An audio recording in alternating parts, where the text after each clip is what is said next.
Welcome back to some more Dwarf Fortress. In the previous episode, we got hit by a relatively small goblin ambush, 5 goblin bowmen, and a goblin axe man, I guess. Most of them ended up in the cages. 3 of them, I believe, ended up dead from our guard tower. And we lost, I believe... No, actually we didn't. I know for certain that we lost 1 dwarf. But the other dwarf in question was only wounded. In terms of dwarven injuries, not all that badly. And I let the world progress for a little bit longer, just long enough to hit the save. Odds are I will not be uploading the saves every time they come around. Even compressed, they tend to be probably 10 to 15 megs. And that's just more things I have to upload, and I'm pretty limited already as it is. So here we have the dwarf that was injured. Let's see, apparently it was a mother and her child, I believe. So here we have a suturer, and let's go ahead and open up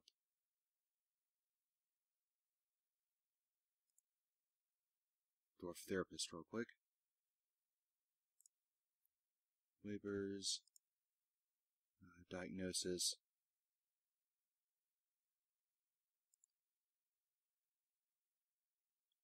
This individual is... oh, right, Legendary Axe Dwarf. Which would probably explain why they're not being used for diagnosis purposes.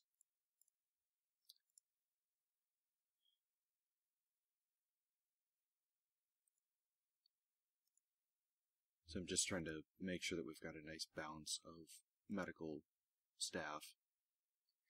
Wound dressing is pretty common. Pretty much anything that happens to a dwarf is going to need wound dressing, at the very least.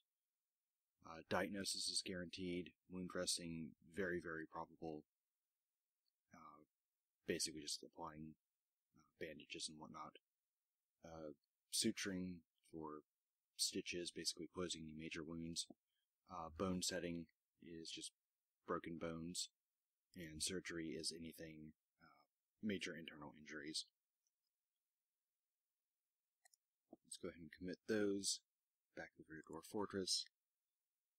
And yes.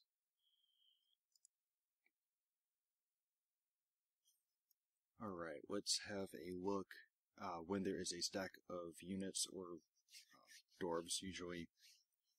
Dwarves can stack in beds. Also, military dwarves can end up stacking in hallways and whatnot. Simply press V, and that will toggle between the items in the stack, or the units rather. So here we have the suturer, and we have a woodcrafter who is unconscious. Unconscious is considered an injury. However, dwarves will simply be unconscious when they're asleep, so it's not something to be panicking about. Thirsty, not really all that uncommon. Usually it takes 2 or 3 days to have an injured dwarf be picked up from outside and brought in. What will happen is someone will go grab a bucket of water, probably this individual here. Wood bucket that is hauled, yes. So this individual up here is probably grabbing a bucket of water, and will bring it down to this injured dwarf, and just give them some water to drink. Normally dwarves don't drink water, however, if they're injured, that is the only thing they can drink. So, back to this dwarf with their wounds. So let's check their status with Z. H for health. So thirsty, trouble breathing, and ability to stand lost. This is their diagnosis, what's wrong with them, what needs to be done. Usually you want to have someone who is at least competent, so probably 3, in Dwarf Therapists, probably 3 or better. Otherwise you get very, very strange requests or orders, medical orders. I've heard rumors of strange things like amputations for basic, I got a scrape in my sparring session, so cut off the other leg. It's like, okay, probably not the smartest idea, but that which is ordered is delivered. So, this is kind of the detail, just the sheer amount of detail in Dwarf Fortress, showing the going from the outside in. Skin is cut, fat is cut, muscle is cut, bone is cut. Or, yes. So they're going to need bone setting, probably surgery for the muscle, probably surgery for the, suturing rather, for the fat and skin. Upper body, lung tissue is definitely surgery. Muscle, bone.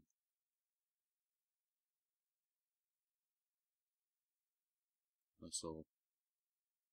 So upper body, lower body,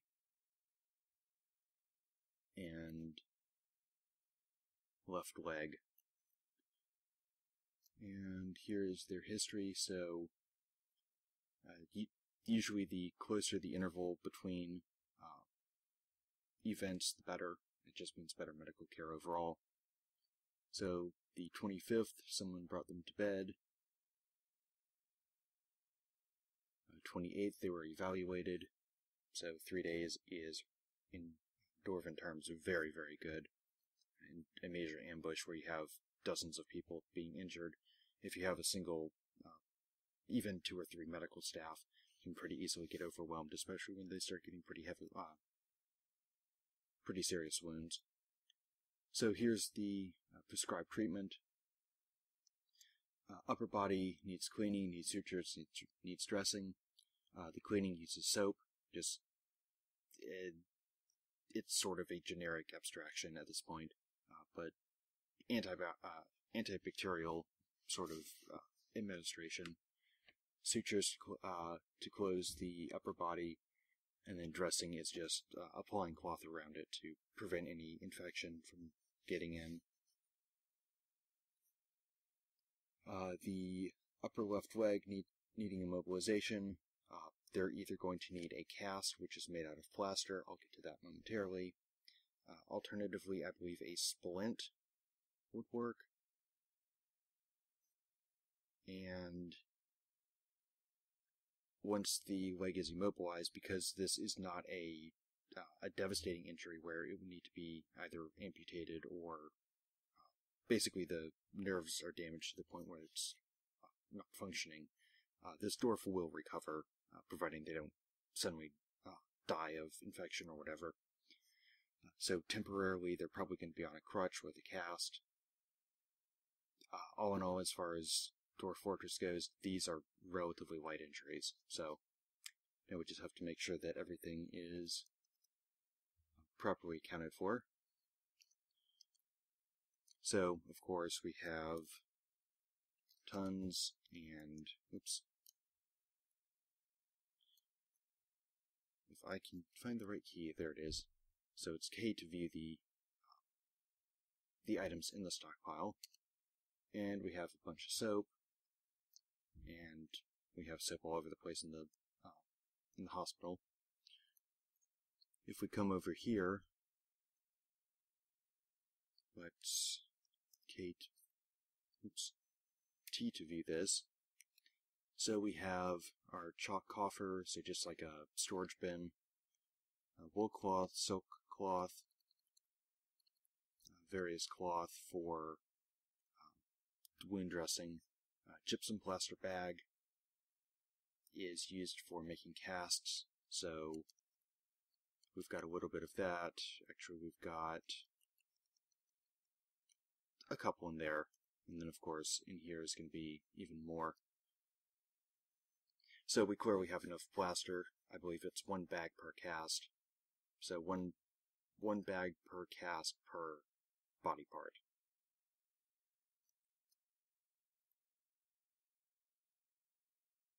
And nothing in here. Pigtail fiber, cloth. So let's check the hospital zone, which is I, and then H, and capital H to check the information. So we suppose we have thread, cloth, splints, crutches, powder for cast, buckets. We do not actually have any buckets, which is a little strange. And we do not have any soap. The hospital zone has always been a little bit buggy, either in items not properly showing up, or too many items being brought to the area. Things like the entire fort's supply of thread being brought to the hospital zone for some strange reason. It's a known bug, and I believe it's been worked on in the more recent versions, but that is neither here nor there. So at some point, this individual will be tended to, with most of the medical staff hanging out in the grand dining room. They're close by to render medical assistance. And some more animals reverting to wild states. And outside we are continuing to pick up the leftovers from the ambush.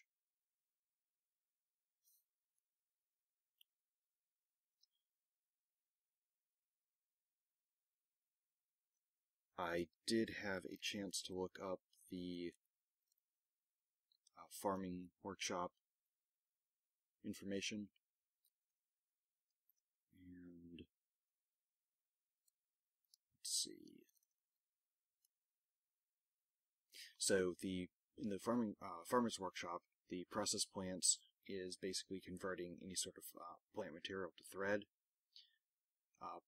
Process plants to bag is for quarry bushes. Simply removing the leaves from the actual nuts, which are used for making oil with. Processing plants to barrel is sweet pod, which are basically a sugary plant, converting that into a like molasses type substance. And processing plants to vial is there's a particular plant that can be converted into a form of alcohol, I believe. Or it's very valuable, but I do not think I have that on the map. And then the remaining 4, milk and shear creature, and make cheese and spin thread are self-explanatory.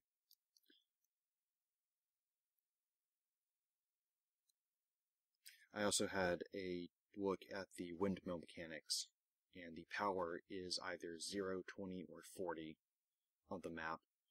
You don't know until you build a windmill what your wind power is going to be, and the wind power is map-wide, so there's no difference between a windmill that's created high up and at ground level.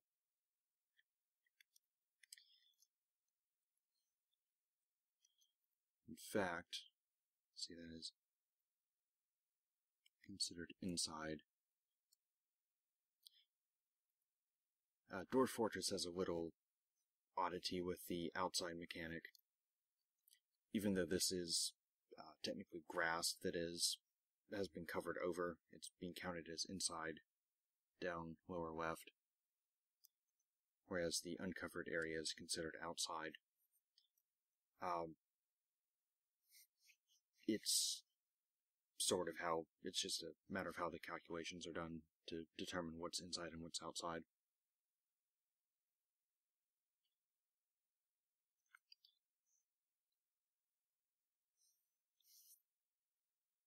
And finding something's dead.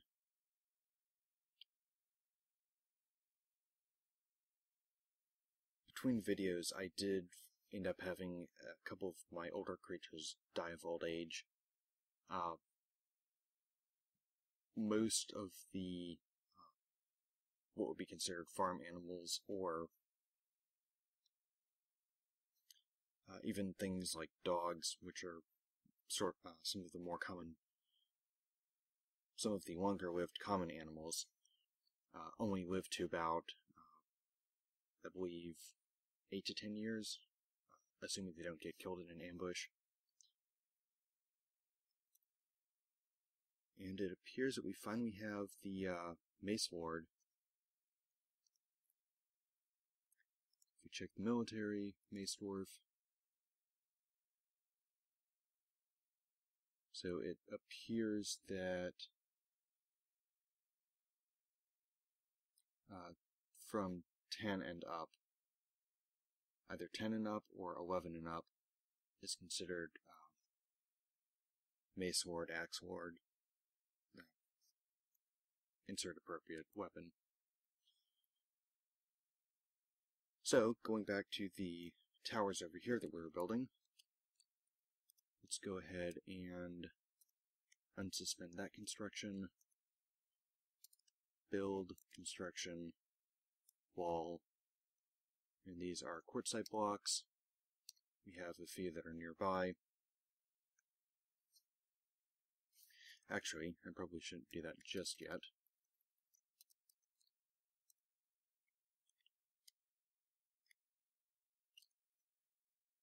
First we need to go up, so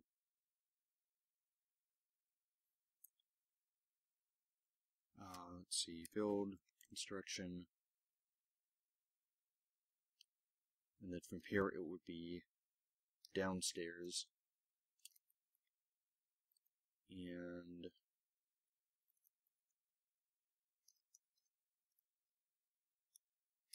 see, these are quartzite block stairs. So build, construction, D for stairs, those, place them, quartzite blocks, and I'm sure that there's a better way of doing this, but I'm simply building the upper level first, or building the walls up, and then having an outside stair to finish off the roof. So the same thing over here.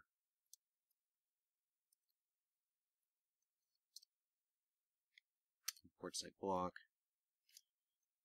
Then let's do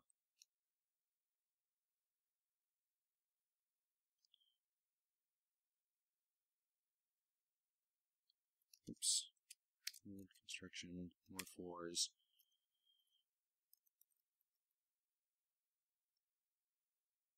Okay, here it says no access to some number of building material non-economic items.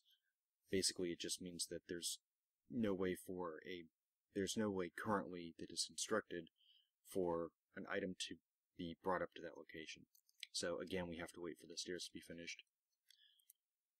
Not really a big deal.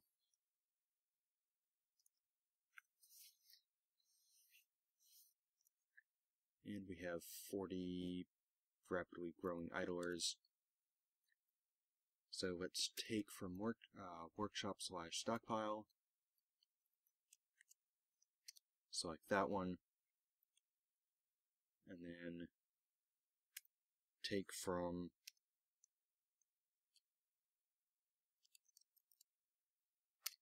there. So that should automatically assign quite a few dwarves to start varying goods around.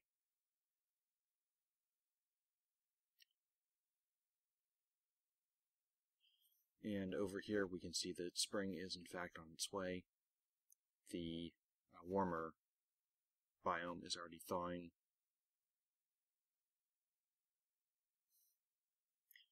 So, considering that we are going to be doing some construction in the area, let's go ahead and make it so that the dwarves are not going to do something stupid like standing on ice when it melts.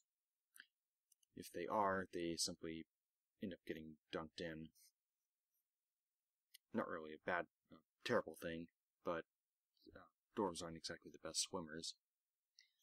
So, go to the designation menu with D, set traffic area with O, and then here we have the pathfinding cost for each traffic area. Basically what this means is when the pathfinding is calculated, each tile is given some cost, and the path with the lowest cost wins. So we can encourage or discourage dwarves to roam through a particular area. It doesn't mean that they won't do it, it just means that they are a lot less likely to do it. So let's do a restricted traffic area. I don't want them falling in and potentially drowning. So again, set one corner, set the other corner,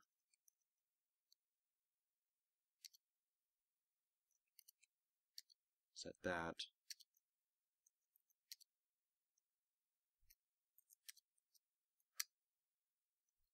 and then down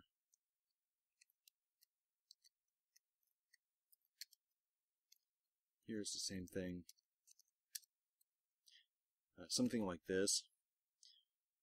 The side area already has a ramp built in. This is basically just a area where a low spot where water is built up. So realistically, only the middle two need to be designated. But we might as well go ahead and cover it all. So now they should try to do their best to avoid that area and not get embarrassingly dunked into water. Actually, I should do the area over here.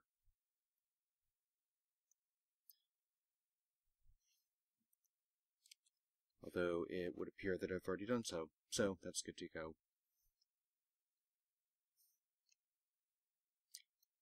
The next item that I want to do is get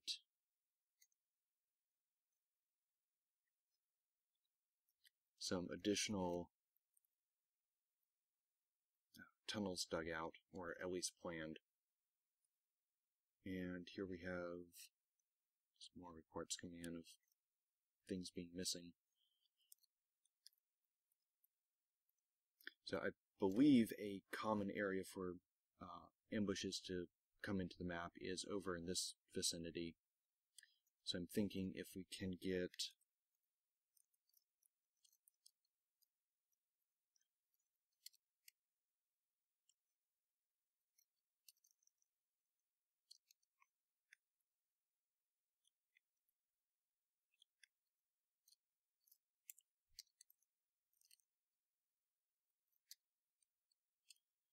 and then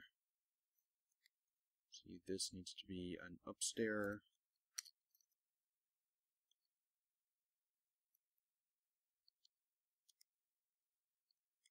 Up downstair.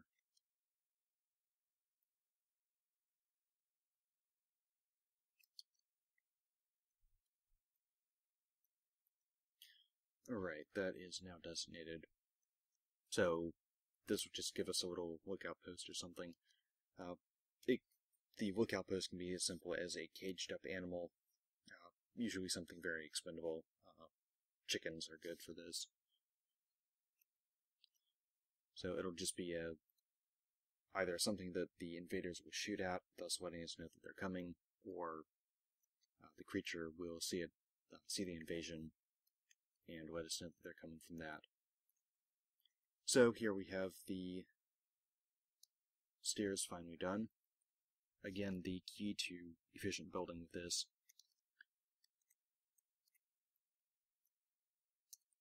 is construction floor. Not to do this in a lot of tiny chunks, but rather a few large chunks.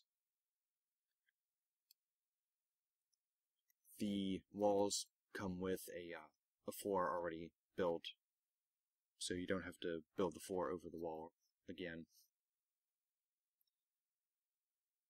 So floor, and we're going to do,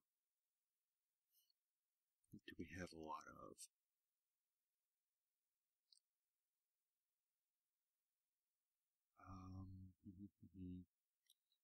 Let's do more quartzite blocks, because why not?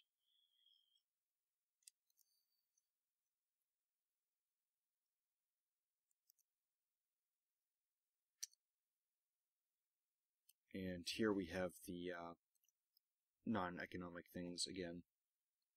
So we're going to simply designate all of the floor area first.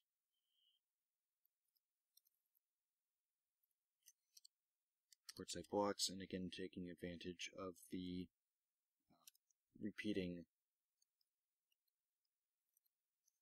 or pre-selected item. Oops, and those are actually downstairs, so let's go ahead and move the building with X. So build, construction, floor. That is something that you need to be careful of. Go back and check the constructions that you're putting in. You don't want to intend to build a wall around your fort and accidentally end up building a ring of stairs.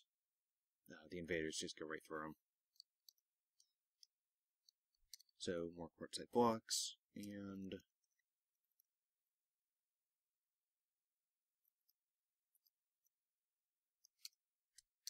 more quartzite blocks.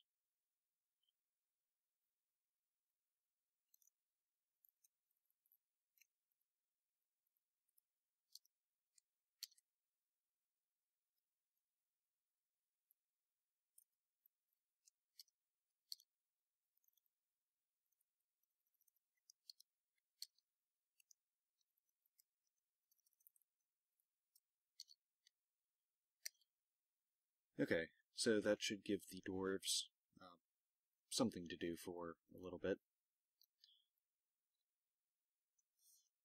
And with that, I'm going to go ahead and wrap up the episode here. Next time, we'll probably be working on refining the cloth production or clothing production line a little bit more. If we check the time of year, it is early spring. I believe we will be getting the Elven Caravan either in spring or summer, so they should be coming along quite soon. I'm expecting that to be probably either the next video or two, or 5 or 6 videos down the line. So, I'm going to go ahead and pause here. Until next time, stay safe, and make sure that you don't accidentally drop building components on dwarves.